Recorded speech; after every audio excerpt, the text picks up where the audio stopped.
Nous sommes des modes d'être de la substance divine. Et c'est là que ça devient vertigineux. Si nous sommes des modes de Dieu, alors notre existence n'est pas un accident, n'est pas quelque chose d'ajouté à la réalité. Notre existence est la réalité en train de s'exprimer, de se déployer, de se manifester. Maintenant que nous avons posé les bases, rentrons dans le détail de ce que Spinoza appelle les modes. Un mode, c'est une manière d'être de la substance. C'est la façon dont la substance divine s'exprime, se modifie, se manifeste.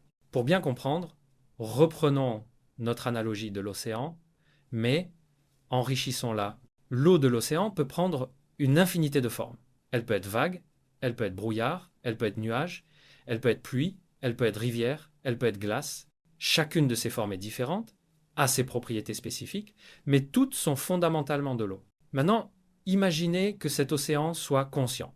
Imaginez qu'il puisse non seulement prendre toutes ces formes physiques, mais aussi penser, ressentir, créer. La vague ne serait plus seulement un mouvement d'eau, elle pourrait aussi être une pensée, une émotion, une idée. C'est exactement ce que dit Spinoza. La substance divine peut s'exprimer selon une infinité d'attributs. Nous, êtres humains, nous ne percevons que deux de ces attributs. L'étendue, la matière, le physique, et la pensée, l'esprit, le mental.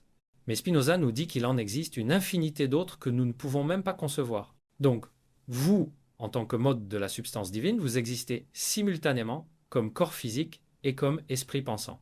Vous n'êtes pas un esprit logé dans un corps. Vous n'êtes pas un corps qui aurait développé un esprit. Vous êtes la substance divine qui s'exprime à la fois physiquement et mentalement. Prenons un exemple concret. Quand vous ressentez de la joie, qu'est-ce qui se passe? Du point de vue de l'attribut pensée, c'est une émotion, un sentiment positif. Du point de vue de l'attribut étendu, c'est une modification chimique dans votre cerveau, une libération de neurotransmetteurs.